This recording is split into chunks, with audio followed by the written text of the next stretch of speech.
Olá, soberanos! Sejam bem-vindos e bem-vindas de volta ao evento Semiologia em Dose Única, que está sendo organizado pela Liga Acadêmica de Clínica Médica da UFPM.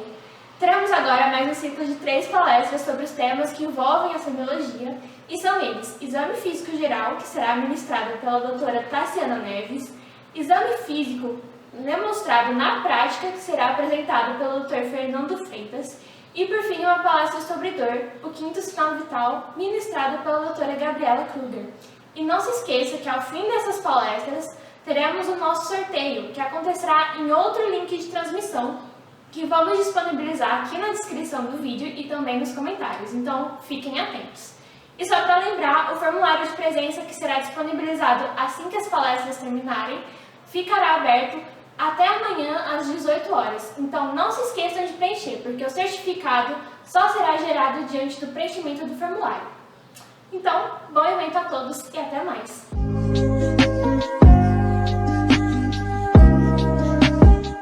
Bom, pessoal, olá a todos. Meu nome é Tassiana, né? Fui convidada pela Liga Acadêmica de Clínica Médica da UFPM para ministrar uma aula para vocês nesse evento, que é o de Exame Físico Geral. Queria agradecer muito à Liga, agradecer também ao professor Rodrigo pela indicação, né? Sou médica preceptora aí do Hospital de Clínicas, da Reumatologia e da Clínica Médica, né? E vai ser um prazer participar com vocês aqui desse momento, tá certo?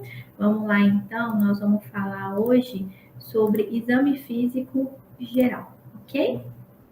Então, vamos lá.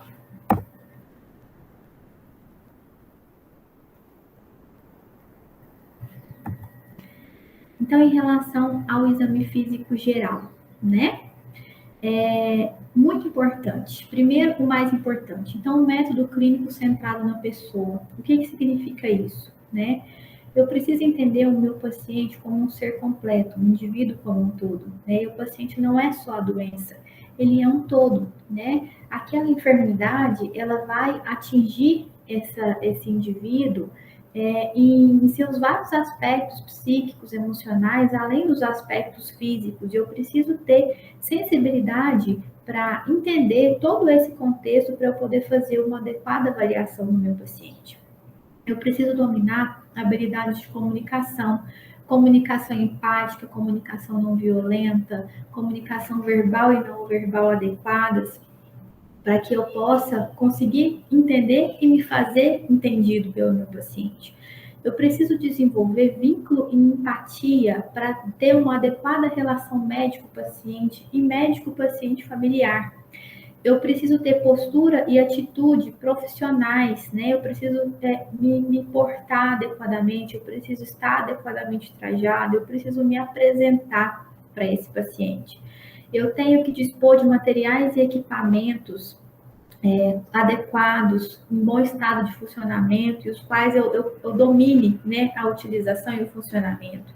Eu preciso também ter conhecimento, porque se eu não tiver conhecimento, eu não vou conseguir fazer um bom exame físico, uma boa anamnese, porque eu não vou saber o que buscar. Eu preciso ter habilidade para fazer uma boa anamnese, porque é através da minha anamnese e do meu exame físico que eu vou conseguir fazer as minhas hipóteses diagnósticas e definir tratamento, que são os objetivos principais da nossa avaliação. Eu preciso trabalhar de acordo com as normas de segurança do paciente. Eu preciso higienizar as minhas mãos, eu preciso utilizar equipamentos de proteção individual adequados para aquele momento e para aquele paciente. Eu preciso estar em um ambiente que provenha conforto para o meu paciente, ao mesmo tempo que me permita uma avaliação adequada. Então, assim, o meu paciente não pode ser exposto, ser despido em um ambiente coletivo. Eu tenho que estar num local com iluminação adequada. Então, tudo isso é muito importante para que eu possa fazer o meu exame físico de forma adequada, né? Vamos começar, então, falando dos métodos propedêuticos. Eu vou tentar trazer um pouquinho de caso clínico nessas figurinhas para vocês, para ficar um pouco mais contextualizada a nossa aula, tá certo? Então, o que é a inspeção? A inspeção, eu vou obter alguns dados através do meu sentido da visão, tá certo? Então, o que eu posso observar aqui? Ó? Essa paciente, ela tem o quê? Ó? Edema, um edema nos membros inferiores. E é uma senhora de 58 anos que chega te contando que ela teve um infarto há alguns anos, toma alguns remédios, e alguns dias ela começou a perceber que ela começou a sentir falta de ar e inchar as pernas. E essa falta de ar e esse inchaço, ele foi se tornando progressivo. E agora, de alguns dias para cá, ela acorda no meio da noite sentindo falta de ar. Com essa história, com essa observação, eu vou pensar em que, isso pode ser uma insuficiência cardíaca descompensada. Lembrando que o edema, ele não é diagnóstico, ele é um sinal menor, mas no contexto você vai buscar outras informações que vão poder te ajudar a comprovar ou não a sua hipótese. Nesse paciente aqui, nós observamos o quê? Icterícia. Ele é um rapaz jovem lá da Amazônia que trabalha na mata e ele te conta que a região dele é endêmica para malária. E há alguns dias ele começou a ter febres. Febres que duram aí de 2 a 3 dias com calafrios, depois elas vão embora. Com esse contexto aqui, o que eu vou pensar? Esse paciente pode estar infectado pelo plasmodium, ele pode estar tendo uma malária. Essa paciente aqui te conta que na época do frio, ou quando ela expõe as mãos a baixas temperaturas, ela observa o quê? Ela observa que acontece essas alterações aqui na mão dela. Primeiro, elas ficam branquinhas, assim, pálidas. Em seguida, elas ficam arroxeadas e depois avermelhadas, fazendo a tríade clássica do fenômeno de Renault. Esse Renault ele pode ser primário ou secundário, ele pode não ter significado patológico, ou ele pode estar inserido em várias doenças, tais como lúpus, tais como esclerose sistêmica. Essa senhora aqui te conta que ela tem um diagnóstico, ela acompanha com o doutor das juntas, e ela tem as juntinhas das mãos pequenas, os joelhos edemaciados, eles doem mais quando ela está parada, quando ela movimenta, eles melhoram, alivia essa dor. De manhã ela acorda com a junta dura. Ela foi percebendo que ao longo do tempo, ela foi apresentando essas deformidades aqui, os dedinhos para fora, que a gente chama de mão em ventania, uma paciente com uma artrite reumatoide. Você chegou de manhã para avaliar esse paciente que internou ontem para você na enfermaria, e ele é um paciente que te conta que está acompanhando com oncologia, com diagnóstico de uma neoplasia gástrica, e que progressivamente ele tem perdido peso, ele não está conseguindo se alimentar. O que eu vou observar? Esse paciente caquético, né, a caquexia tumoral, já indicativa de fases mais avançadas de doença. O próximo método propedêutico é a palpação. A palpação, eu vou buscar informações através do tato e da pressão. Do tato, eu vou pegar informações das áreas mais superficiais e pela pressão das áreas mais profundas. E eu posso realizar com várias técnicas, uni ou bimanual, com as mãos espalmadas ou superpostas, com os dedos em pinça. Eu posso fazer palpação digital, dígito-pressão, né? Promover uma pressão digital em alguma superfície, a palpação com o dorso dos dedos, a palpação bidigital, e eu posso utilizar equipamentos também, por exemplo, aqui um vidro, né? Fazendo uma lâmina, fazendo uma vitropressão. E eu vou ter diversas informações, tais como presença de massas, mobilidade dessas massas, avaliação de frênitos, temperatura, calor. Eu vou pegar várias informações através da palpação. Através da percussão, eu vou avaliar estruturas mais profundas. Aqui na percussão dígito-digital, eu vou produzir sons característicos que vão me levar a determinados diagnósticos. Através da punho-percussão e da percussão com o dorso das mãos, eu vou observar se esse paciente tem sinais tais como dor, né, quando a região afetada é percutida. Aqui a percussão por piparote que eu faço da região abdominal, observando se tem um rechaço líquido, me indicando ascite. A ausculta, através do estetoscópio, eu vou ouvir os sons de várias regiões do corpo, aqui exemplificado pela ausculta cardíaca, ausculta pulmonar e ausculta abdominal. Além da inspeção, palpação, percussão e ausculta, está surgindo para nós um novo método propedêutico, o ultrassom beira-leito, né? Que vai trazer para nós aí diversas informações das condições do nosso paciente, sendo particularmente útil nas emergências, né, nas unidades de emergência, um método que nós vamos ter que provavelmente nos familiarizar aí, alguns de nós, no futuro. Nós precisamos sistematizar para que a gente faça tudo da forma correta. E o que eu vou avaliar no meu exame físico? Nós começamos pelo exame físico geral, que é o nosso objetivo da aula de hoje, e nós vamos avaliar cabeça e pescoço, aparelho respiratório, aparelho cardíaco, aparelho abdominal, osteomuscular, neurológico, genital e psíquico. Geralmente até abdominal ele é necessário para todas as avaliações. E o osteomuscular, neurológico, genital, psíquico, geralmente ele é mais direcionado para determinadas especialidades, para determinadas queixas dos nossos pacientes, né? No meu exame físico geral, eu vou avaliar o estado geral e o nível de consciência do meu paciente, a fala e a linguagem, o desenvolvimento físico, biotipo e as suas medidas antropométricas, o estado nutricional e de hidratação desse indivíduo, faces, atitude e decúbito, pele, mucosas e fâneros, tecido celular subcutâneo, tônus e trofismo muscular, presença de edema, características das veias superficiais dos linfonodos, tipos de marcha de movimentos anormais que esse paciente possa apresentar, avaliação dos pulsos periféricos e de sinais vitais. O que significa para mim o estado geral do meu paciente? Significa o quanto aquela condição está afetando o meu indivíduo como um todo, certo? O meu paciente, o estado geral dele, ele pode estar bom, regular ou ruim, né?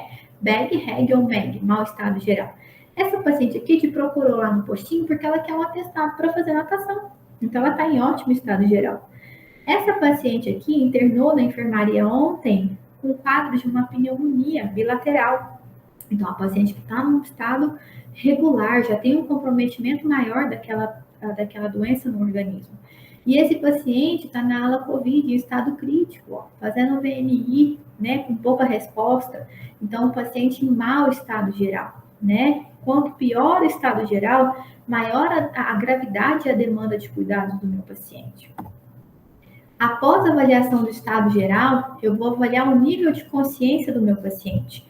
Ele pode estar vigil, sonolento, torporoso e comatoso. Geralmente, o nível de consciência eu avalio junto com a fala e a linguagem do meu paciente, com o conteúdo de consciência do meu paciente. Ele está confuso? Ele está orientado? Se ele está confuso ou orientado, no tempo, no espaço, né? Alo e auto orientado ou desorientado, como é que está a fala desse indivíduo? Ele está falando coisas coerentes? Ele tem alterações características de linguagem? Ele tem dificuldades de verbalizar? Então, tudo isso eu vou avaliar nesse momento. O desenvolvimento físico. O meu paciente pode ter um desenvolvimento físico normal, um hiperdesenvolvimento, um hipodesenvolvimento, ele pode ter infantilismo, né? Um hábito grácil. Além disso, eu vou avaliar o biotipo do meu paciente. Ele pode ser brevilíneo, longilíneo ou normolíneo. Geralmente eu vou ver pela proporção tronco-membros, de tal forma que o brevilíneo tem o tronco, né? Uma proporção maior tronco do que os membros, o longilíneo contrário, os membros numa proporção maior do que o tronco, e os normolíneos com uma distribuição mais harmônica entre tronco e membros. Em seguida, eu vou avaliar as medidas antropométricas, peso, estatura, circunferências. Aqui um exemplo de uma circunferência abdominal, mas eu tenho várias outras, por exemplo, circunferência de panturrilha, para me indicar alteração nutricional no meu paciente, o perímetro cefálico na criança, né? Tudo isso avaliado e contextualizado. O estado nutricional, nós temos aqui um paciente eutrófico, nutrido, um paciente desnutrido, um paciente com uma neoplasia avançada, já no estado avançado de caquexia, e o meu paciente com uma obesidade visceral, conferindo para ele o quê? Um elevado risco cardiovascular, lembrando que ambas as condições, ambos os polos, eles implicam em prejuízos para a saúde. O estado de hidratação eu vou avaliar através de vários parâmetros, Como é que está a pele e as mucosas do meu paciente? Aqui eu posso ver mucosas hidratadas, aqui as mucosas desidratadas, secas, fissuradas. A pele, ó, seca, descamativa, com turgor reduzido. Além disso, o meu paciente também pode ter alteração em concentração e quantidade de urina e também no seu nível de consciência, ó, com irritabilidade, com cefaleia, a criancinha com fontanelas deprimidas. Então, vários parâmetros para eu estimar o estado de hidratação do meu paciente. O faces do meu paciente. O que significa faces? Faces é o conjunto de expressões estampados na face do meu paciente, né? E ele é dado tanto pelos traços anatômicos quanto pelas expressões adotadas. Em determinadas condições de saúde, imprimem um estado característico que vão me levar a determinadas hipóteses. Eu tenho faces normal ou atípica, né? Quer dizer o quê? Não típica de uma condição, e os faces típicos, que quando eu olho para o meu paciente, ele apresenta aquela alteração, já vai me levantar algumas suspeitas diagnósticas, dependendo do contexto. Então, só para citar algumas, nós não temos tempo de falar de todas, né? Mas aqui, por exemplo, o faces hipocrático, onde meu paciente apresenta olhos encovados, inexpressivos, a boca entreaberta, uma redução da gordura de Bichat, da gordura temporal, isso me indica doenças graves, né? Por exemplo, neoplasias, faces renal com esse edema periorbitário característico, faces leonina, ó, com infiltração por lepromas, perda de cílios e sobrancelhas, faces mixedematosa no hipotireoidismo, um olhar inexpressivo, a face infiltrada, os olhos caídos, a madarose aqui nas sobrancelhas, adenoidiana, o meu paciente com o narizinho afilado, a boquinha entreaberta, faces parkinsoniana, aonde o meu paciente tem uma perda de expressão, como se usasse uma máscara, faces basedoviana, onde o meu paciente tem o exoftalmo, né? Aquele faces característico, como se tivesse assustado. Na acromegalia, o aumento de partes moles, ó, queixo, mento, nariz, região frontal, orelhas. O faces puxingode, o meu paciente com aquela face infiltrada, em lua cheia, com eritema. O meu paciente com face etílica, uma face edemaciada, eritematosa. Faces depressiva, aquela face de desânimo, com um rebaixamento da rima labial aqui dos dois lados. O faces pseudobulbar, nessa doença, o meu paciente ele tem crises de choro, de riso, e ele faz um esforço para conter aquilo, dando essa aparência aqui, como se tivesse espástico, né? O faces miastênica, ó, com paralisia da musculatura ocular, o meu paciente ele tem dificuldade em abrir os olhos. Além do faces, nós temos outras alterações que são características de determinadas condições, como a atitude. A atitude e postura, né, é um conjunto de postura, né, mesmo, de atitudes, que o paciente vai adotar, que vão levar ao alívio de certas condições, certo? Ou é um hábito que ele tem ao alívio de certas condições. As atitudes, elas podem ser voluntárias ou involuntárias. Aqui nós temos uma atitude involuntária e aqui também. E aqui, atitudes voluntárias, ó. Atitude genopeitoral. Esse paciente aqui te procura no pronto atendimento, ele tem 23 anos e ele teve uma infecção viral recente e algumas semanas ele começou com uma queixa, alguns dias na verdade, ele começou com uma queixa de uma dor torácica, que alivia nessa posição, que é a posição o quê? Genopeitoral. Isso aqui vai me fazer pensar em quê? Em pericardite. Esse paciente é um paciente que tem uma cardiopatia congênita e desde cedo ele aprendeu que se ele adota a atitude, a postura de cócoras, ele melhora o sintoma. Por quê? Porque ele tem uma redução do retorno venoso. Esse paciente aqui é um paciente com DPOC que começou com um quadro de descompensação recente e ele está com uma atitude o quê? Ortopneica. O que eu posso observar? Esse paciente está com o tronco inclinado para frente, as pernas pendentes, as mãos apoiadas, e isso aqui faz com que ele tenha uma melhor expansibilidade pulmonar, melhorando um pouco o seu sintoma. Esse paciente, numa atitude parkinsoniana, eu observo que ele tem uma inclinação da cabeça, do tronco e dos membros para frente, né? O que vai fazer com que ele tenha essa aparência de que esteja se inclinando em direção ao seu eixo de gravidade. Essa atitude involuntária me mostra que a mão caída, típica da paralisia radial, e essa é o oxtótono causado pela contratura intensa da musculatura lombar pelo tétano. Então, com determinadas avaliações de atitudes características, eu já vou abrir o meu leque de hipóteses diagnósticas da mesma forma que o FACES. Da mesma forma que a atitude, os decúbitos preferenciais, eles vão me dar muitas informações importantes para o meu diagnóstico. Esse paciente aqui tem uma lombalgia mecânica que se alivia nessa posição. Aqui no decúbito ventral, nós vemos uma mulher em idade fértil, uma jovem, que melhora nessa posição quando ela está com cólica menstrual. E aqui no decúbito lateral, nós temos um paciente com quadro de pneumonia que melhora o seu padrão respiratório no decúbito lateral esquerdo. O que isso pode significar para nós? Que ele pode ter uma pneumonia complicada com derrame pleural. Essa posição vai favorecer uma melhora da expansibilidade do pulmão-são, melhorando o sintoma do meu paciente.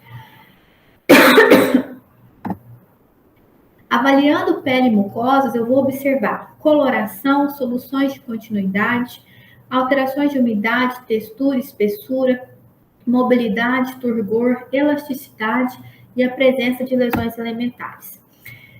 Aqui na pele e na mucosas, eu vou observar o que? Alterações de coloração. Um paciente com a mucosa ocular premiada, um paciente com conjuntivite, uma paciente com uma palidez importante, uma paciente anêmica em tratamento para anemia por deficiência de ferro, né? Com essa palidez. Esse paciente aqui, ó, pode ser um paciente poliglobúlico, um tabagista pesado poliglobúlico, apresentando essas alterações aqui de aumento de coloração, né? De um eritema palmar. A cianose, ó, que pode ser uma cianose localizada ou generalizada. Onde que eu vou ter uma cianose localizada? Um paciente com uma doença arterial oclusiva periférica, uma oclusão arterial aguda, que vai ter uma cianose específica no local cometido, por exemplo, o membro inferior direito. E a cianose generalizada naquele paciente meu que tem uma condição de uma hipoxemia generalizada. A cianose também eu vou dividir em central ou periférica. Na cianose central, ela é causada por uma hipoxemia, né, uma redução da tensão de oxigênio no organismo como um todo, no sangue circulante. E a cianose periférica, ela acontece principalmente nas extremidades, por um aumento de extração desse oxigênio nessa região de extremidade. Na cianose central, eu vou observar que, além de cianose de pele, meu paciente vai ter uma cianose também de região de boca, de lábios, tanto de pele quanto de mucosa. Na cianose periférica, ele vai ter essas alterações mais restritas da região periférica. Então, nesses dois exemplos aqui, ó, com cianose periférica, pacientes com uma cardiopatia congênita. E nesse exemplo aqui, ó, um paciente, por exemplo, com choque misto, cardiogênico e séptico, com distúrbios hemodinâmicos importantes. Além de alterações de coloração, eu vou observar alterações de textura, de aderência a planos profundos. Então, aqui o exemplo de um paciente com uma melanose solar. Pela foto, eu já consigo observar que ele tem a pele espessada, a pele grossa. E essa paciente aqui, uma paciente de 42 anos aproximadamente, que te conta que começou com uma lesão. Essa lesão era inicialmente menor, muito pruriginosa, e ela foi se expandindo.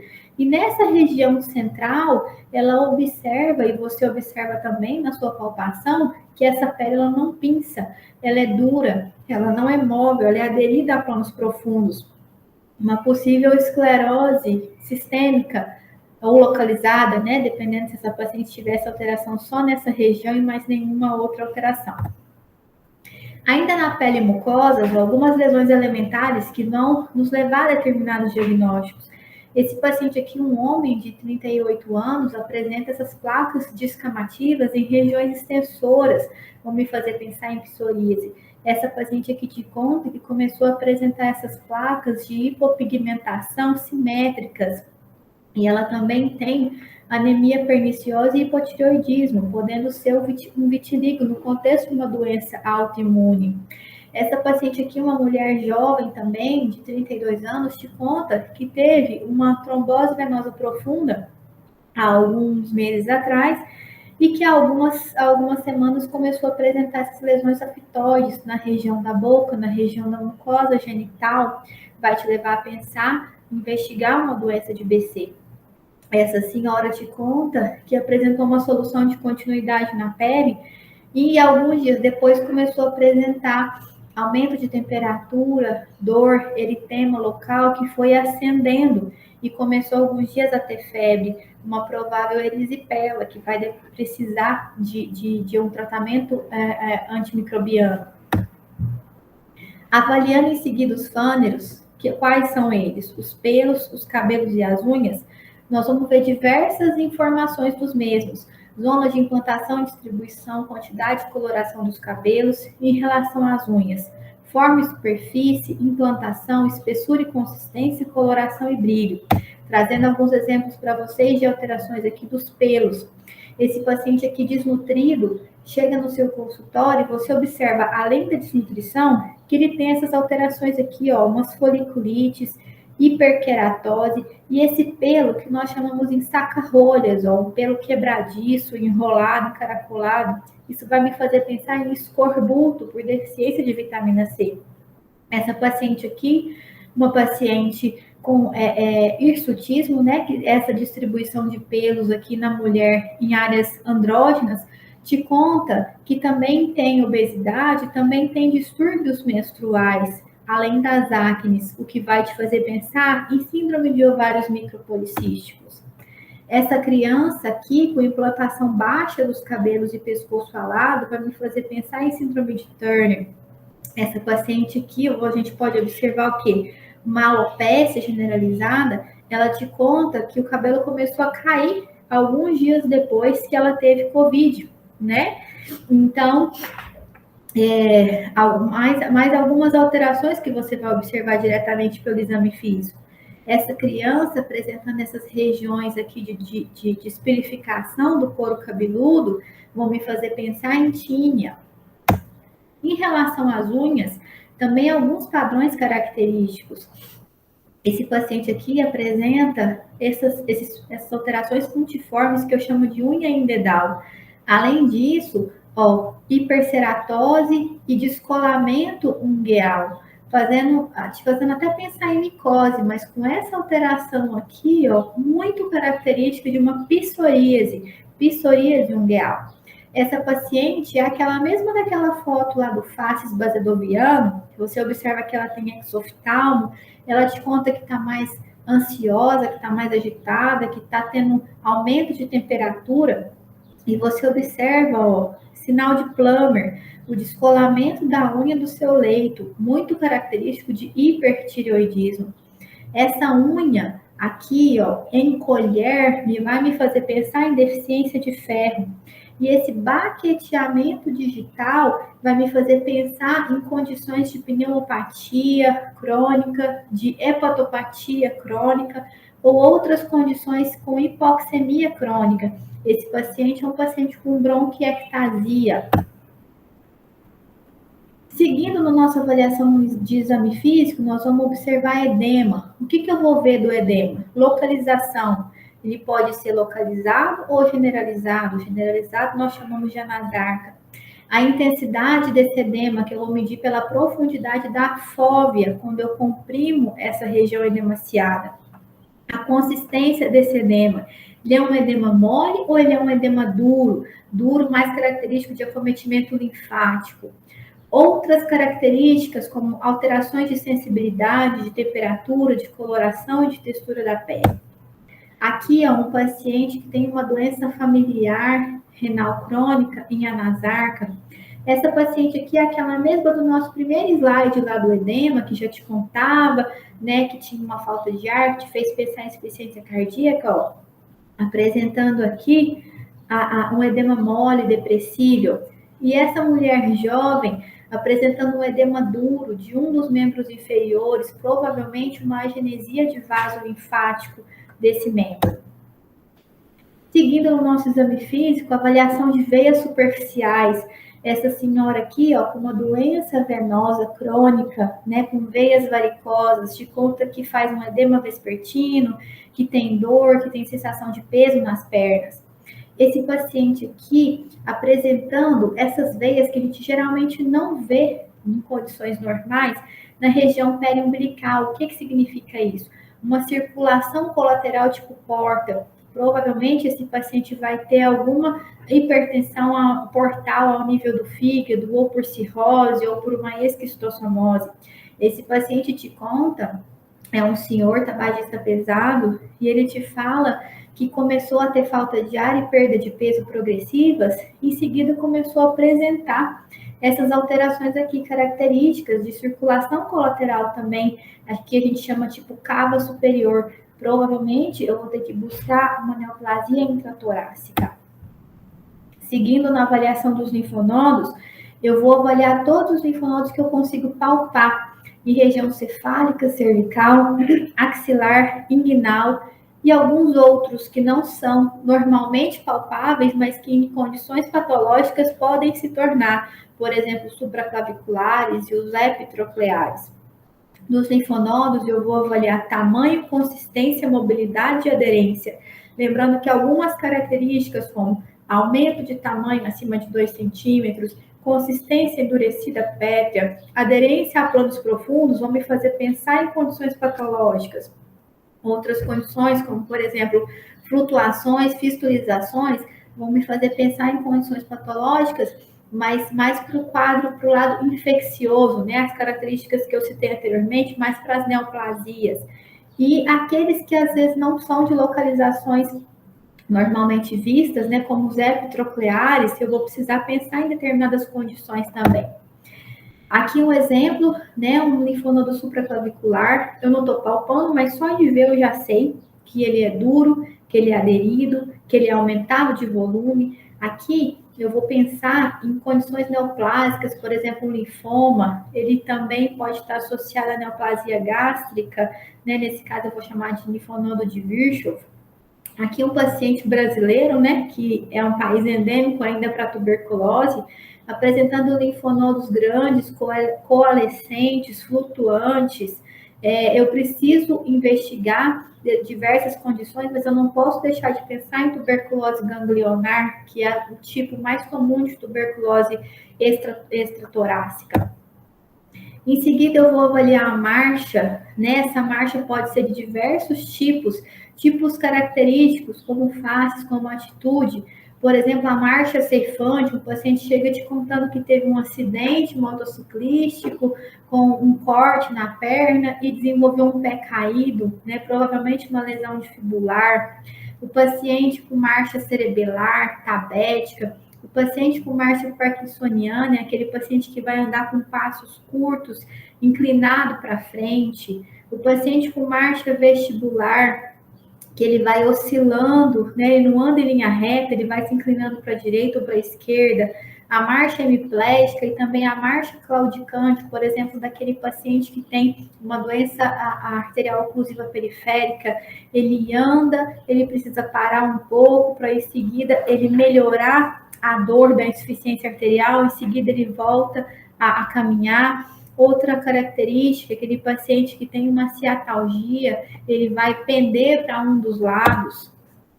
Diversos movimentos anormais também que são característicos, como as fasciculações, que são tremores de feixes musculares, coreia, tetose, hemibalismo, mioclonias, asterix, as convulsões, tetania, tics, tremores, distonias e discinesias, todos me direcionando para determinadas condições clínicas dentro do contexto do meu paciente. Em seguida, eu vou avaliar os pulsos periféricos. Quais pulsos eu consigo palpar? Diversos. Temporal, carotídeo, axilar, subclávio, braquial, radial, lunar, femoral, poplíteo, tibial posterior, pedioso e até a aorta abdominal no meu paciente que não é obeso. E eu vou avaliar a frequência desse pulso, o ritmo, né, se ele é rítmico ou arrítmico, a tensão, o volume desse pulso, se ele é amplo, se ele é fino, se ele é cheio, a amplitude e a simetria. A simetria entre dos lados direito e esquerdo. Aqui diversas técnicas de palpação de pulso, aqui da aorta, radial, carotídeo, femoral, poplíteo, pedioso e tibial posterior. Sempre com os dedos indicador e médio, que não tem pulsação própria, que vão me fazer ter condições de avaliar o pulso do meu paciente especificamente. E, finalmente, avaliação de sinais vitais. Eu vou ver o quê? Frequência cardíaca e de pulso. Às vezes elas podem ser discordantes, determinando da patologia que o paciente possa ter. Avaliação de frequência respiratória, né? Bradiapneia, taquipneia. E vocês vão ver também na aula de exame físico pulmonar, provavelmente, que eu tenho alterações de ritmo, né? Então, eu coloquei aqui uma figura para exemplificar. Avaliação de temperatura e de pressão, observando que está sendo feita na técnica correta, com o braço ao nível do coração. Algumas referências utilizadas. Novamente, eu agradeço, né? Tentei fazer uma coisa mais contextualizada, com alguns casinhos para vocês, né? E estou à disposição, agradeço muito pelo convite, né? E o que vocês precisarem na liga, podem contar comigo e bom evento para vocês.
hoje nós vamos demonstrar as técnicas do exame físico médico geral. Antes de iniciar o exame físico, a gente sempre tem que se ater a algumas características do ambiente, como luminosidade.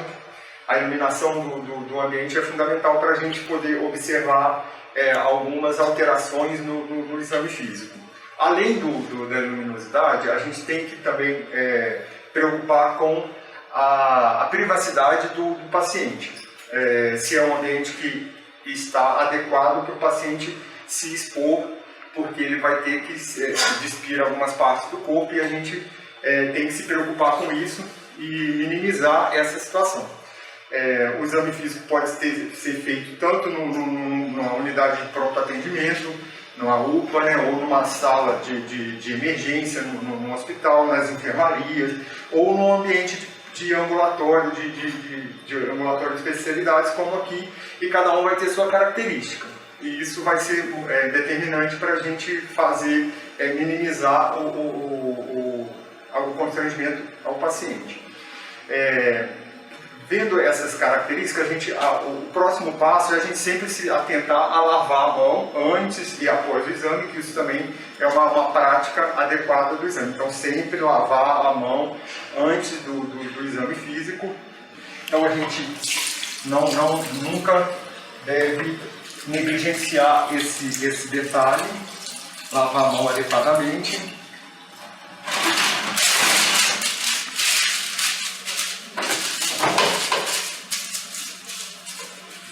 E se você tiver com a mão muito fria, antes de colocar no paciente, você também aquecer a mão quando você for tocar, para também não assustar o paciente, não causar desconforto.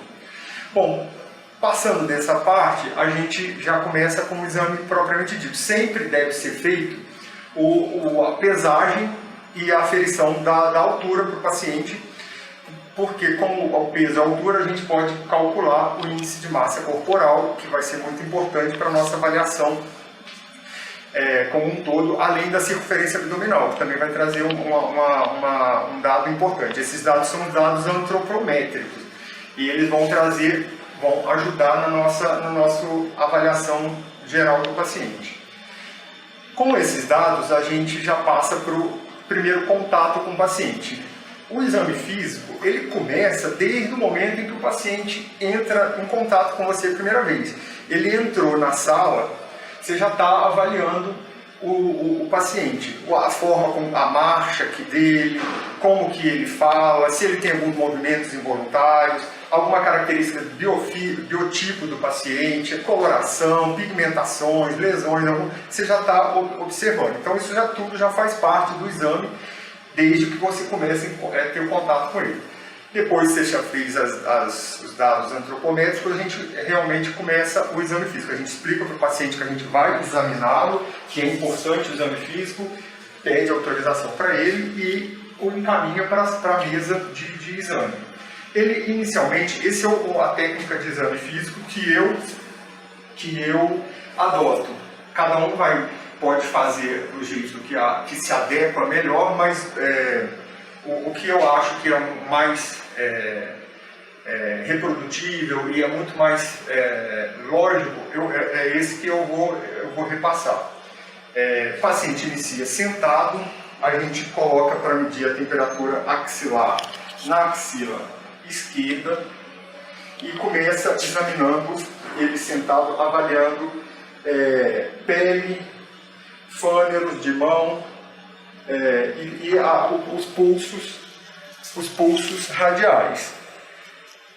De um lado, de outro, compara como é que está, enchimento, frequência, se está rítmico, e você já avaliou aqui implantação, lesões de palma, de palma de mão, e passa a aferir a pressão arterial no membro superior direito. Coloca um manguito próprio para o tamanho e para a idade, né? Esse aqui é o para adulto, existe para criança, existe o manguito também para pessoas com tamanho maior, né? Assim, uma obesidade mais intensa. A pressão, a temperatura já está ferida e a gente procede por aferição da pressão. Sempre a gente usa a técnica, primeiro, palpatória. A gente vai insuflando o manguito e observando aqui, sentindo o pulso radial. Na medida que ele para você para de sentir o pulso, você insufla mais 10 milímetros a 20 milímetros de mercúrio e vai fazer o método auscultatório.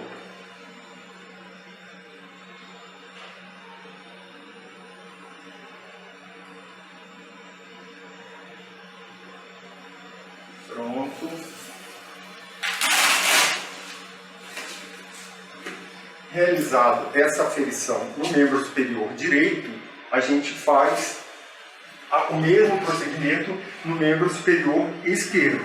Com qual objetivo? Comparar os dois lados e, com isso, a gente ter informação de como anda a artéria aorta. A gente tem uma informação importante comparando as duas PAs dos dois membros.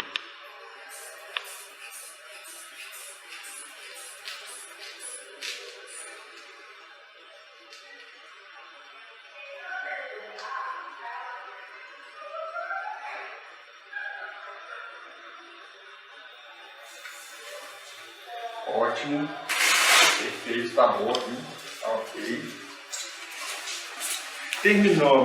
Terminada essa fase da aferição da pressão, a gente vai examinar a cabeça. Aproveitar que o paciente está sentado numa posição adequada, a gente pede que, no caso que ele usa óculos, que ele retire o óculos.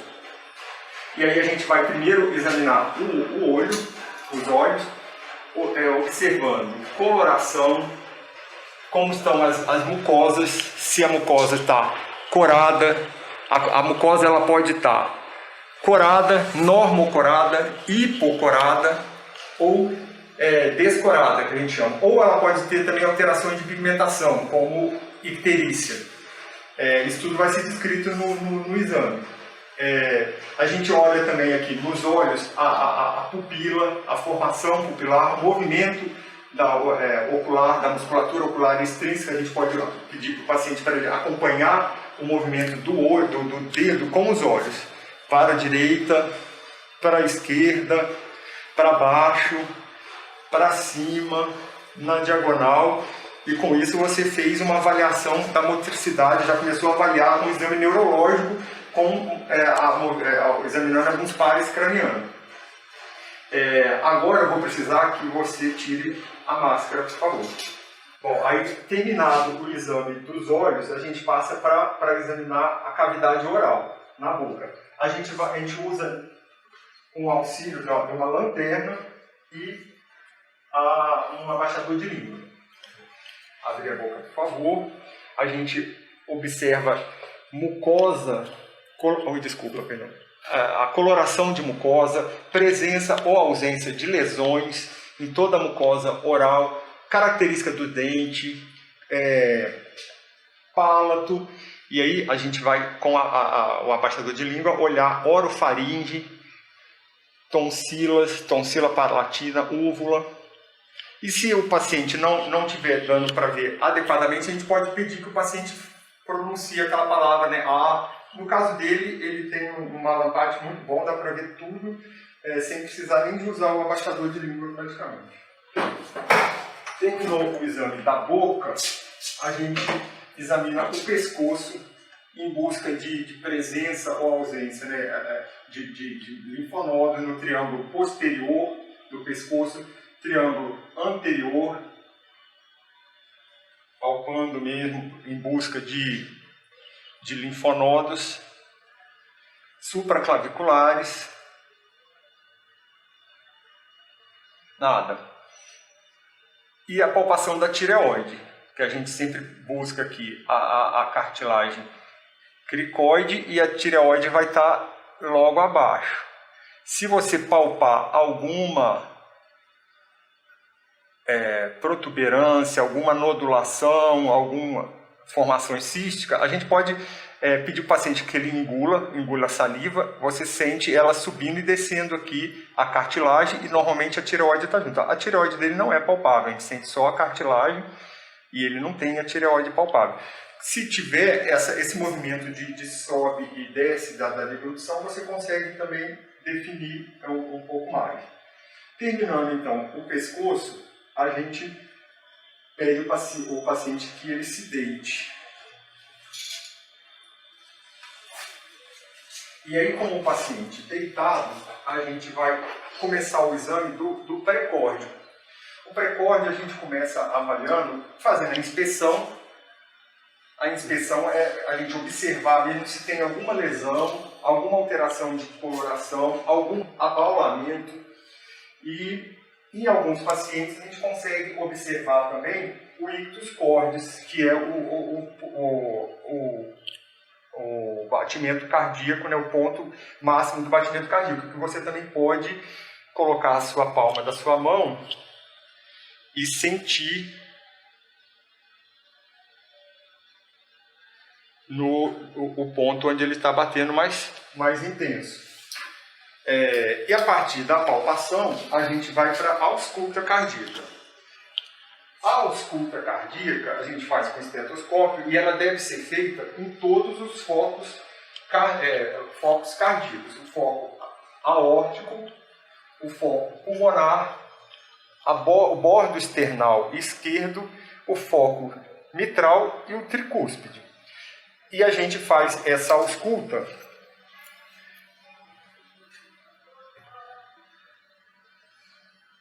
sempre associando com a palpação do pulso radial, se atentando para as bulhas cardíacas que sempre vão estar numa situação normal.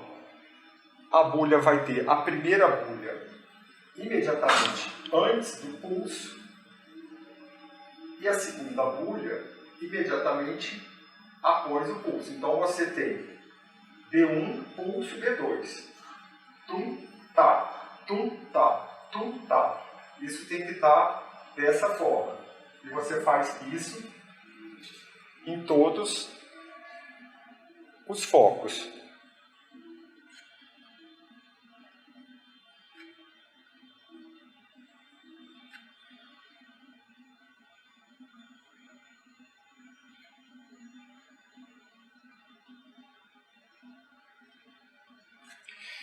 Aqui é sempre bom a gente lembrar que essas bulhas elas devem ser rítmicas, a gente tem que observar se elas estão numa mesma cadência, né, tem um ritmo regular, e a fonese dela, se ela está numa fonese normal, uma normofonese, ou uma hipofonese, ou hiperfonese. Então, quando a gente for descrever esse exame físico no prontuário, a gente tem que deixar claro.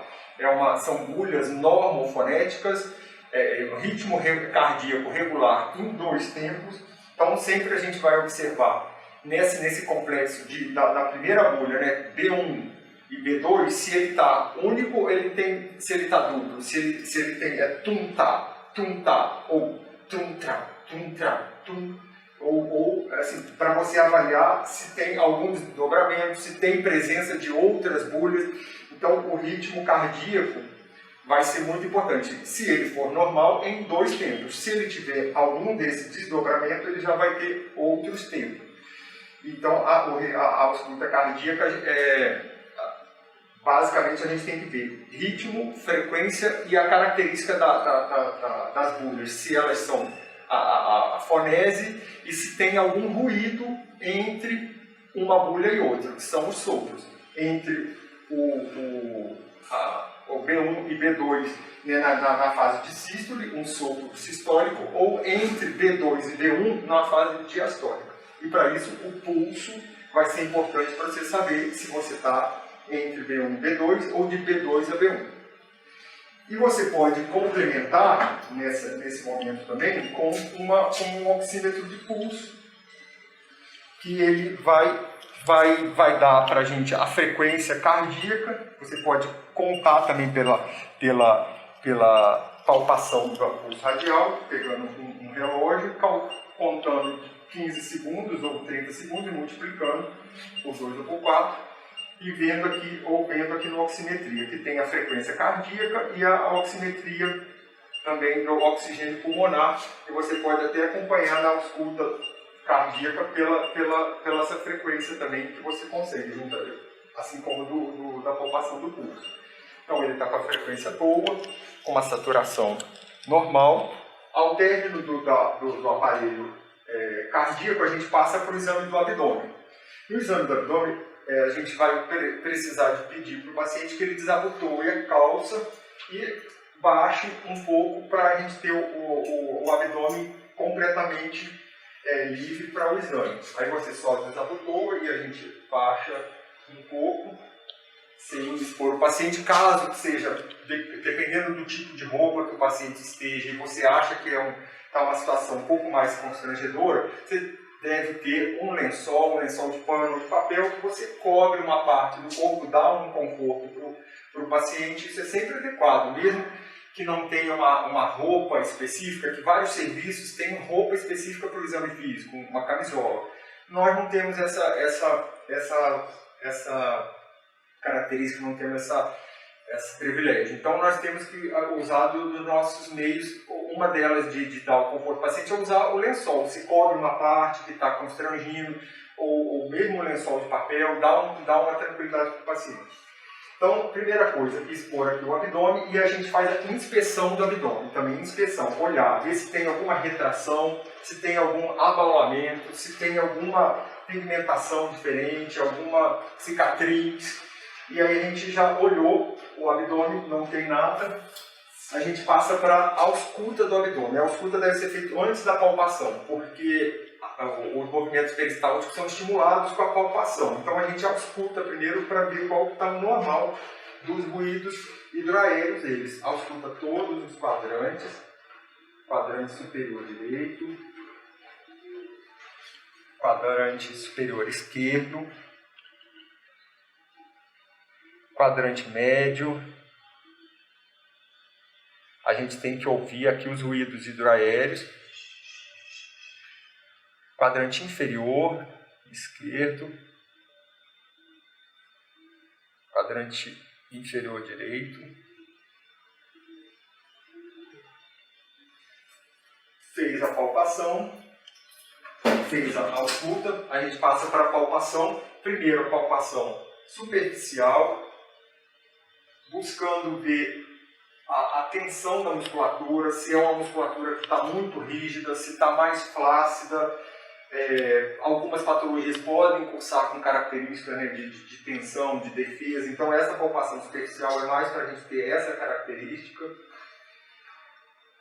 Acabou de fazer a palpação superficial, palpação profunda. Aí a palpação profunda a gente já vai, como o nome diz, aprofundar obviamente os dedos em busca de encontrar massas, presença de formações tumorais e as vísceras. Se existem vísceras aumentadas, a gente pode perceber aqui. As principais que a gente investiga nesse abdômen é o fígado e o baço. Na palpação do baço, a gente pode apoiar com a mão esquerda na caixa torácica dele e com a mão direita fazer a mão direita encontrar com a esquerda, para ver se você encontra, espera que ele respira. Na inspiração, a musculatura relaxa. Na expiração, a musculatura relaxa. Na expiração, ele contrai e pode ajudar o baço a ser palpável.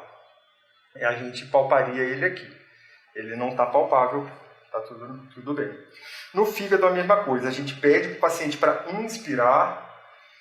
Quando ele inspira, o diafragma desce, rechaça o fígado. Na expiração, ele relaxa a musculatura. A gente aprofunda a mão. Ele inspira novamente inspira. Se ele tivesse aqui um fígado aumentado, a gente nesse movimento, quando ele inspira, o fígado desce e encosta na nossa mão.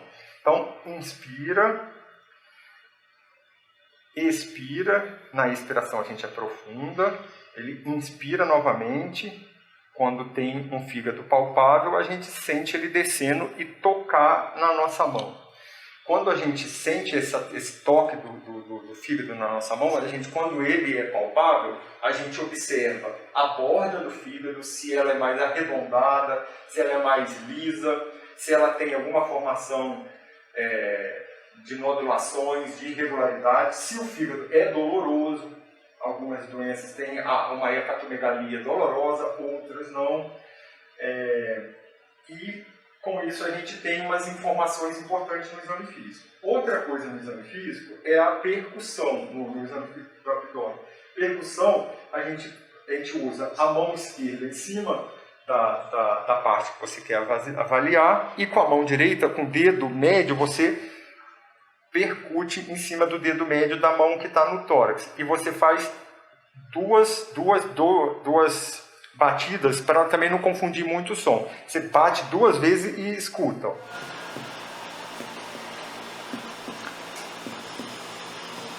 Tá vendo a diferença do som, como é que é? O som onde tem mais ar, ele tem uma característica. Onde ele tem órgãos mais sólidos, vão ter outra característica. Então,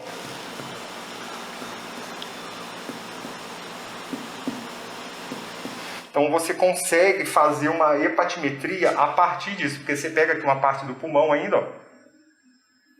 Tá vendo? O pulmão, o som é dessa característica, aqui como já está sólido, aqui já tem fígado.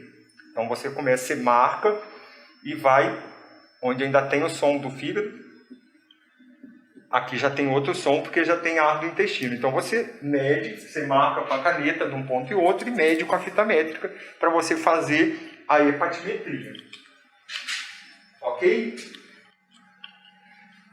O paciente ainda deitado, a gente passa para o membro inferior, para os membros inferiores. Nos membros inferiores, a gente quer ver o quê? A pele, coloração, implantação de unha, característica também, lesões de planta que você pode observar e palpação de pulso.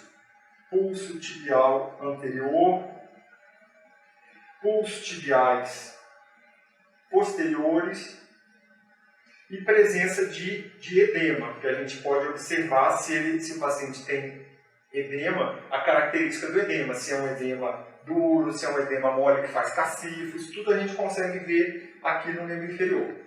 Terminou o membro inferior, a gente já pode pedir para o paciente que sente novamente. O paciente volta a ficar sentado, a gente faz o exame da ausculta pulmonar.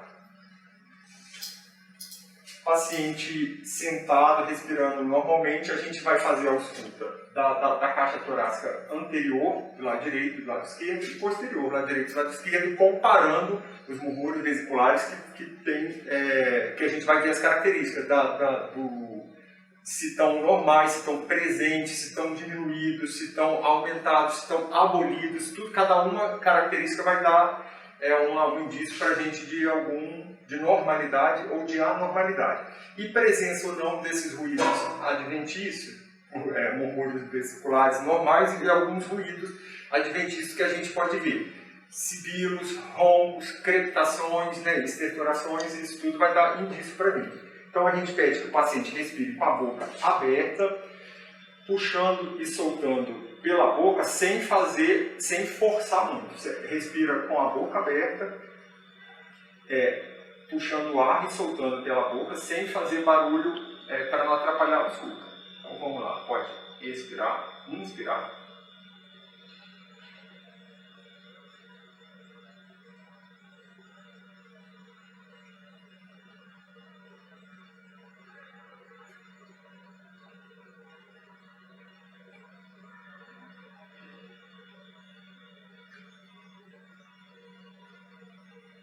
Dois lados, comparando, porque pode ser que um lado esteja diminuído e o outro esteja normal, isso tudo vai dar um sinal para a gente, e prestar atenção se não tem esses ruídos adventícios que a gente falou.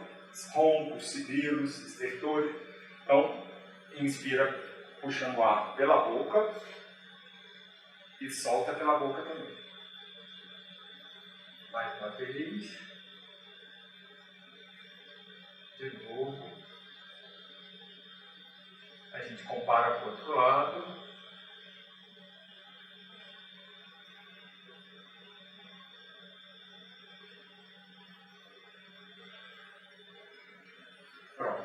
Tá normal, a gente descreve tremores vesiculares presentes, normais, sem ruído adventivo.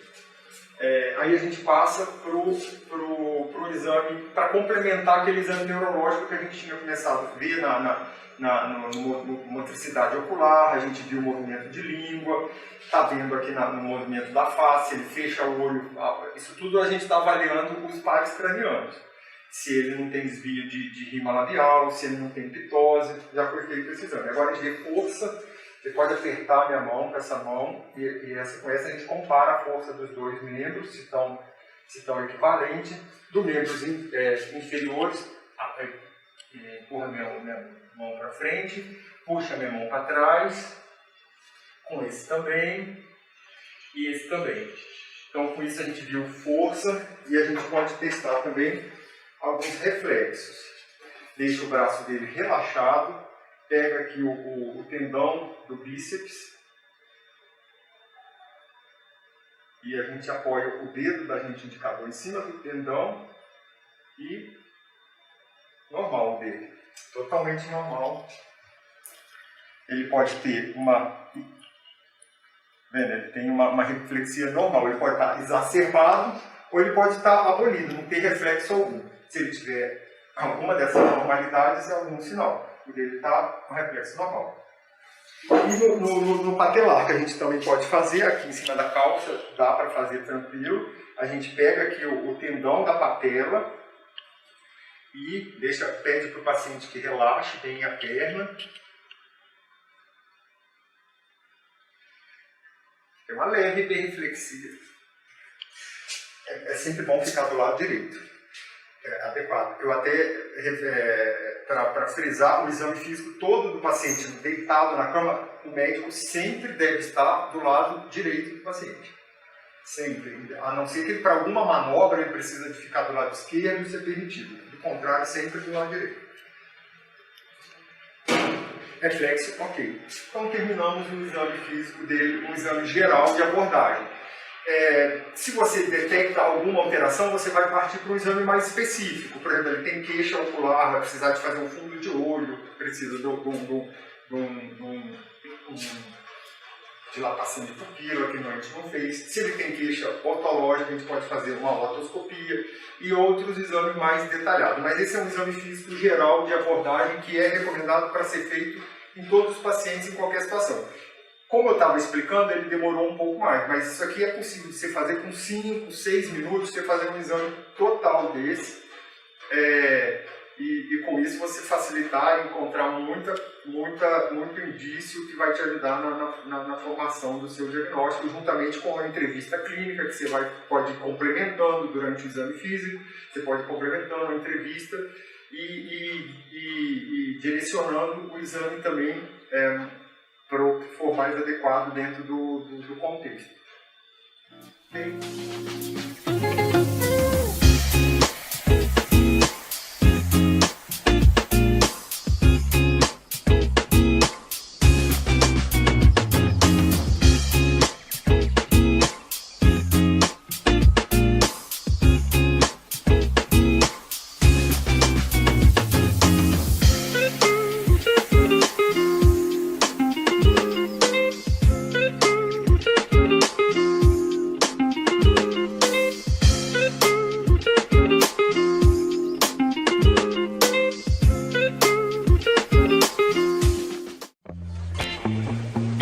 Você não tinha que estar estudando para residência? Uhum. E aí?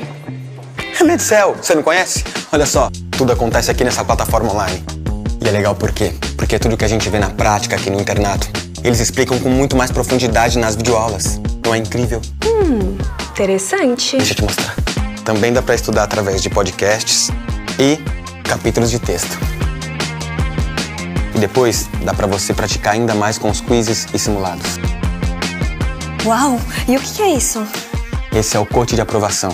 É um especialista da Medicel que manja tudo sobre prova de residência. Ele prepara o seu plano de estudos com cronograma e tudo.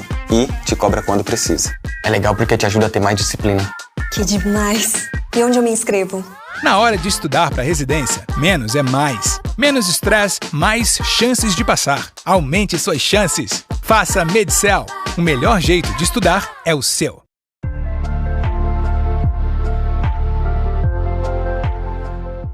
Olá, prazer. Meu nome é Gabriela Kruger, eu sou professora da reumatologia da UFTM e é com grande prazer que eu vou dar aula para vocês de semiologia a respeito de dor para a liga da clínica médica, né?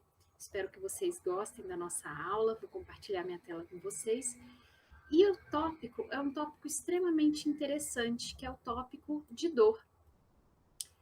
A dor, ela é, eu acho que um dos temas mais importantes e emblemáticos dentro da clínica médica, porque independente de qual especialidade nós vamos seguir, a dor ela é contínua e ela é presente em todos os aspectos do paciente. E a dor, ela é um mecanismo nosso de proteção, então essencial à vida. Eu gosto de começar sempre com uma figura muito emblemática de dor mesmo, né? Que ela expressou a dor dela enquanto arte, que é a Frida Kahlo. E ela coloca que a dor é parte da vida e pode se tornar também a própria vida. A Frida Kahlo, ela teve um acidente automobilístico e ficou na cama. Inicialmente ela parou de pintar e desenhar, e aí posteriormente fizeram essa máquina que está nessa segunda figura aqui, que ela realmente conseguiu iniciar a retomada dela das pinturas. Então, quando nós definimos a dor, a primeira definição internacional foi criada pela IASP em 1979, falando que seria uma experiência emocional e sensorial desagradável, né? Que ela é relacionada à lesão tissular ou algo semelhante que leva a crer que vai ter uma lesão tissular, né? Que é descrita como termos como dano. Interessante que essa definição é uma definição extremamente abrangente e é importante que seja, mas ainda assim ela teve algumas falhas. E aí, ao longo dos anos, nós vimos que nós precisávamos ter uma visão ainda mais abrangente, devido a um ponto muito importante. Muitas vezes a dor ela ocorre após uma alteração da nossa própria percepção álgica. Isso é muito interessante, que essa percepção álgica ela pode ocorrer tanto a nível do sistema nervoso periférico como central. E principalmente no sistema nervoso central a gente tem um momento de imbricação entre o que é dor realmente de dano orgânico tissular ou o que é uma dor relacionada a fatores emocionais. Então, em 2020, os critérios da IASP eles foram modificados, e eu vou mostrar para vocês em português, e eles colocaram a dor, então, como uma experiência sensitiva e emocional desagradável associada, e essa é a parte nova, ou semelhante àquela associada a uma lesão tecidual real ou potencial. E as notas, eles falam algumas coisas muito importantes. A dor ela é uma experiência pessoal. A depender da vivência do paciente, da genética do paciente, do background social do paciente, nós temos percepções álgicas diferentes. Além disso, com a própria vivência do paciente, nós temos também a mudança da percepção da dor. Então, o que era dor para o paciente na infância, no adulto jovem, é diferente para o idoso, por exemplo, na mesma pessoa. Nós temos que respeitar essa dor e até mesmo a maneira a qual o paciente expressa a dor, seja de verbalização ou de vivências, a maneira da personalidade do paciente. Então, a forma como ele expressa, a gente realmente tem que respeitar tudo isso, né? E é interessante, então, que a percepção da dor, ela inicia sempre com um estímulo nocivo, periférico, independente de qual etiologia, química, mecânica, física, e ele vai ser, então, traduzido por meio dos nossos nociceptores periféricos, e eles vão ser, então, transmitidos pelas fibras aferentes nociceptivas, vão ser também, então, iniciados a primeira sinapse a nível de corno posterior, né? E ela vai ser ascendente, então, até sistema nervoso central.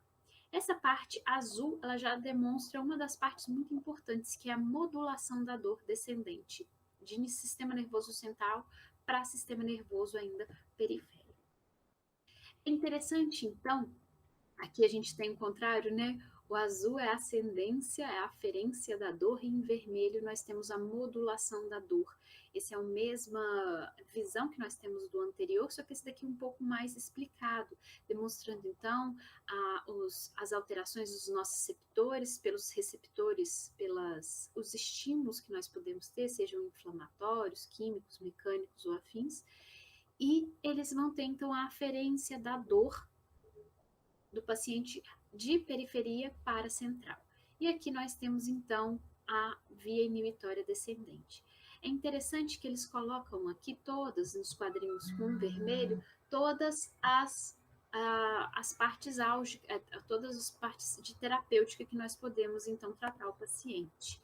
Então, a nível do sistema nervoso central, continuando, nós temos também uma segunda sinapse a nível de tronco, uma terceira a nível de tálamo. E aqui é a região que nós temos um contato muito fino com o sistema límbico, nossa parte emocional, emotiva, a qual nós temos então certas modificações.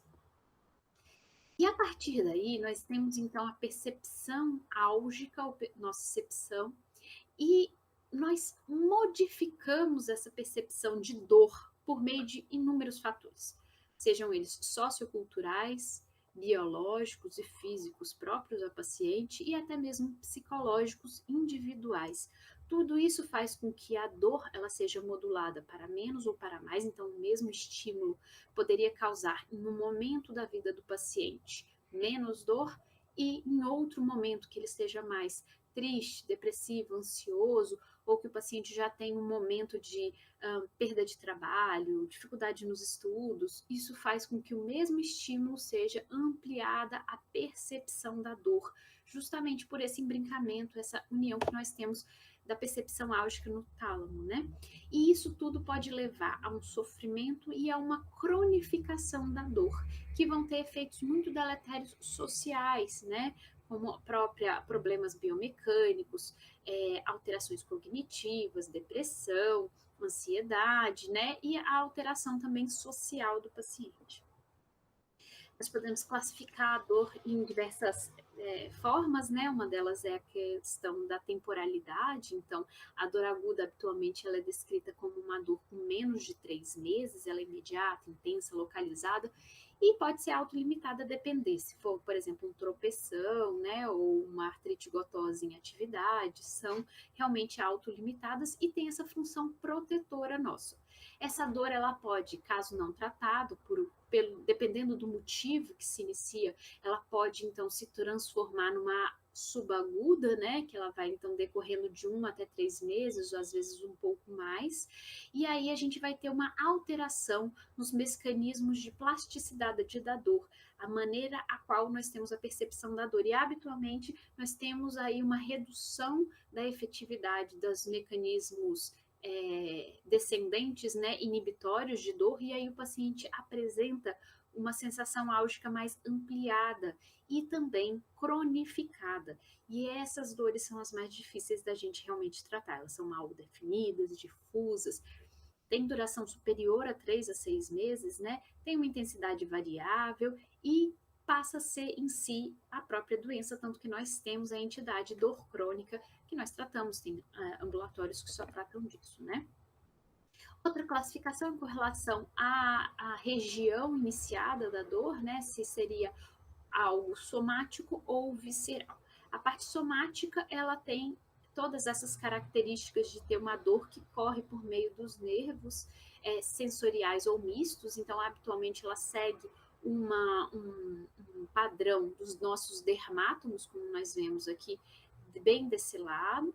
E com relação à dor visceral, ela é uma dor mais difusa, ela é mais complicada da gente conseguir especificar um local. O paciente ele demonstra algo mais ampliado e tem a ver realmente com a passagem dessa dor por meio de vísceras e nos nervos, né, de cadeias simpáticas e parasimpáticas, como nós vemos do outro lado da figura, tanto anterior quanto posterior.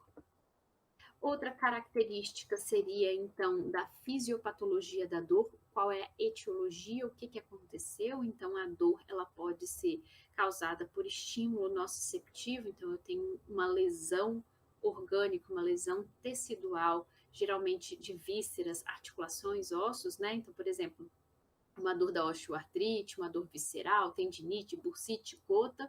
Eu posso ter uma dor também de característica neuropática por lesão do meu nervo propriamente dito, então uma ciática pós-AVC, uma injúria de medula espinhal. A terceira característica, que é essa característica nova que nós colocamos da IASP, que é a dor nociplástica ou dor central. Essa dor ela é por alteração da plasticidade da percepção álgica, então o nome já diz a etiologia, e geralmente ela é associada com fibromialgia, síndrome do intestino irritável e fadiga crônica. E nós podemos ter a associação de uma ou de mais etiologias da dor, levando a essa dor mista. Essa é a dor crônica que habitualmente nós tratamos, elas costumam ser mistas. Então, a dor nociceptiva é percebida simultaneamente com a estimulação provocada pelo fator causal, por exemplo, uma cirurgia que o paciente fez, uma bursite, uma úlcera péptica, uma angina pectoris, uma litíase renal ou ureteral.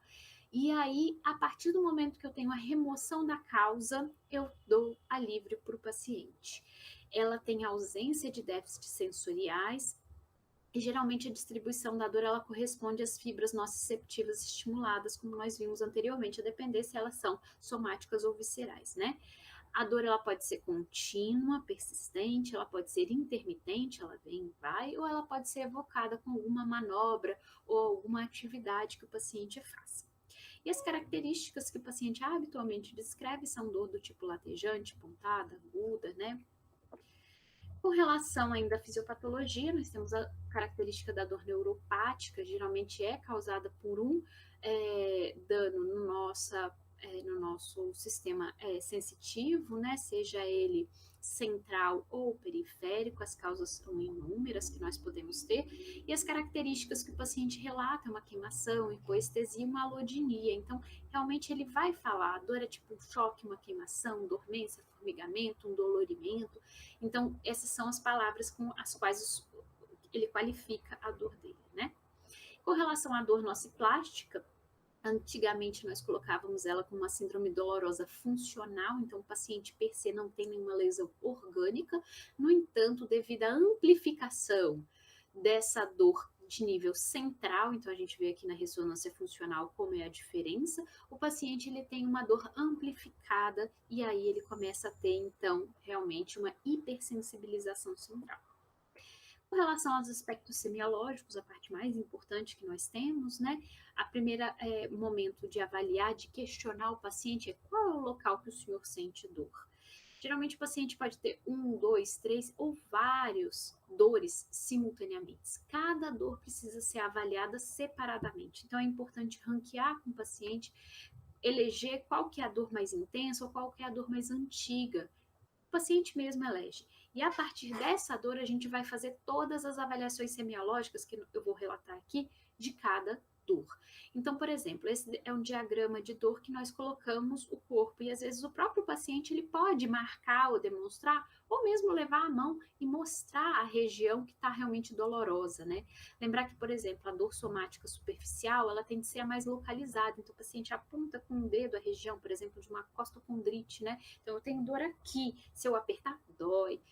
Já a dor somática profunda ou a visceral, ela tende a ser mais difusa, assim como a neuropática. Então, por exemplo, uma dor de infarto, que é uma dor visceral, né, de infarto agudo do miocárdio, o paciente ele vai ter aquela mão que ele não vai saber relatar bem e ele vai passar a mão. Então, é aquela mão aberta ou a mão fechada, demonstrando que a dor é tipo aperto, né?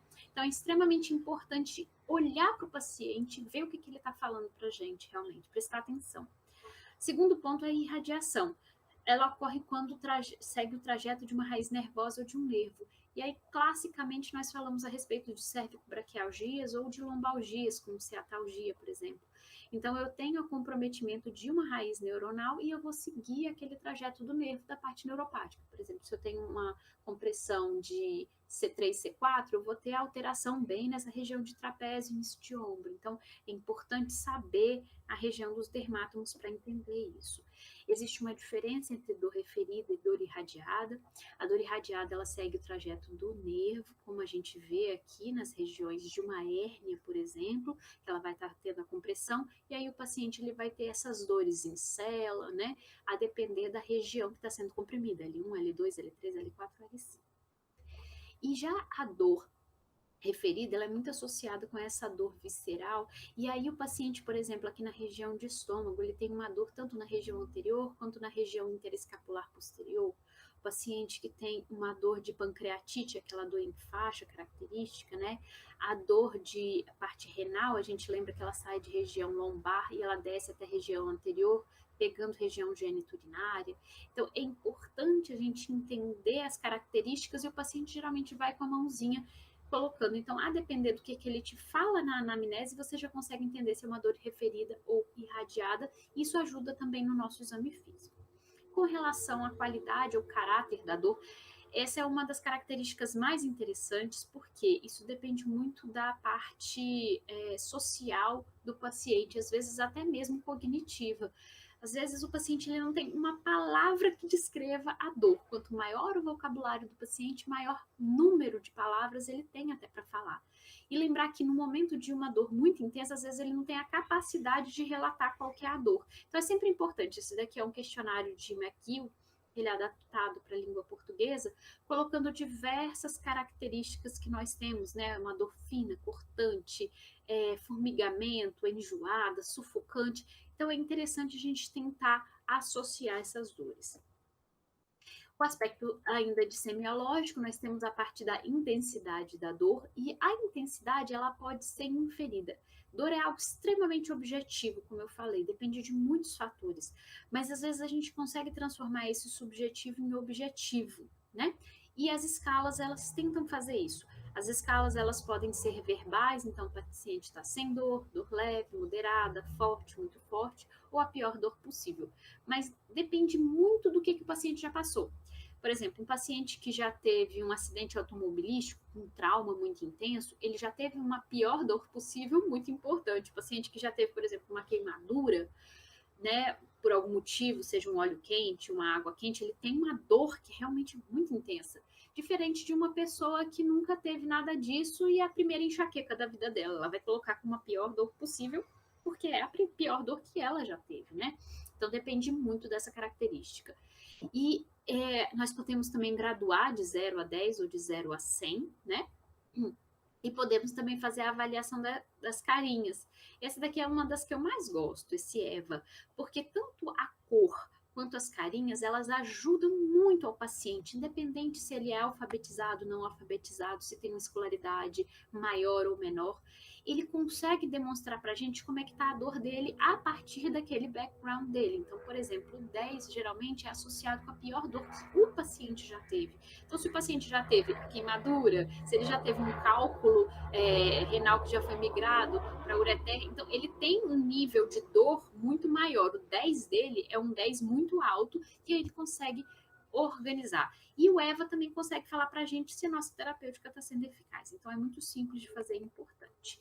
Aqueles que não falam ou têm alguma redução cognitiva, a gente pode fazer a escala FLAC, que é faces, pernas, atividade, choro e consolo, né? Como é que a gente consegue consolar?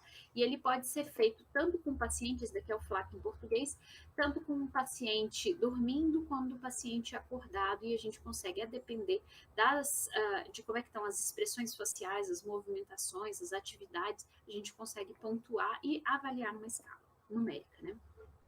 Outros aspectos semiológicos são a questão da duração, se ela é contínua, intermitente, se ela é persistente, se ela é aguda ou se ela é crônica, então pensando naqueles 3 meses que faz essa diferenciação. A questão da evolução, se ela é súbita, iniciou, por exemplo, uma artrite gotosa, o paciente acorda bem, dali a 2, 3 horas, ele já começa a ter uma dor extremamente importante, ou se ela é insidiosa, começa devagarzinho e aos poucos vai aumentando. Qual que é o ritmo? Existe uma periodicidade, né? Também em relação com funções orgânicas, como, por exemplo, eu coloquei aqui o coraçãozinho, né? É importante da gente lembrar do infarto. E aí, por exemplo, o paciente tem uma angina já, uma angina estável. O paciente com angina estável, ele tem a angina que ela é deflagrada por algum tipo de atividade um pouco maior do que o habitual, né, do paciente. Então, ele vai subir uma escada, ele já começa a ter aquela dor no peito. Então, é sempre relacionada com a função do órgão da atividade que está sendo exigida um pouco mais e ele não tem essa alteração, ele não tem esse excesso de função, né? Outros aspectos, então, fatores que vão desencadear a dor. Eu gosto sempre de falar do paciente com lombalgia, que a esposa ou a mãe mandou ele arrastar móvel, coisa e tal, e ele começa com uma lombalgia mecânica pós, ou o fator que são agravantes, né? Então, posicionamento, uma atividade, então melhora com a atividade física, piora com a atividade física, melhora com repouso, piora com repouso. Importantíssimo isso para a gente diferenciar até a dor tipo mecânica ou a dor inflamatória, que nós veremos em outros momentos. Os fatores, então, que vão melhorar ou atenuar a dor, tem algum remédio que você toma, tem alguma postura que você adota, e aí as posturas que são características, né, semiológicas, que vão melhorar. Por exemplo, um paciente com pericardite tem essa atitude aqui de prece maometana para poder retirar o coração de perto do pericárdio e realmente aliviar a dor. Então, existe alguma coisa que você faça que melhora, né? E com relação às manifestações concomitantes, sempre avaliar as manifestações sistêmicas. Então, tem alguma alteração periférica, febre, perda de peso, sempre avaliar outras manifestações. Teve diarreia, alteração no trato gastrointestinal e afins. Então, a avaliação da dor ela é extremamente importante, cada aspecto dela, semiológico, é de suma importância.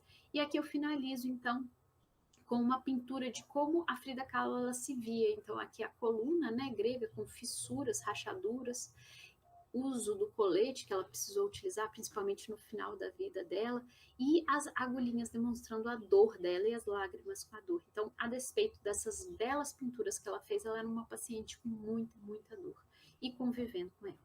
Muito obrigada pela atenção. Tenham todos um bom dia.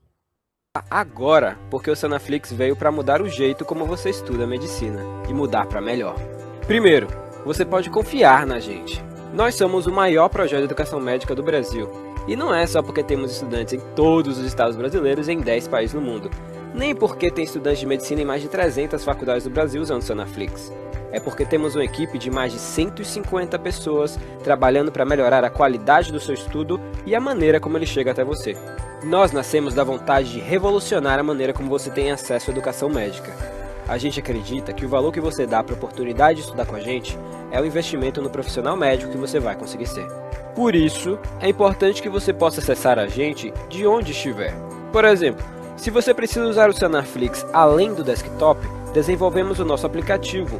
Assim você pode otimizar seu tempo aproveitando o nosso material de qualquer lugar e com o mesmo conteúdo. Afinal, quem estuda com a gente sabe bem o que a gente tem de bom.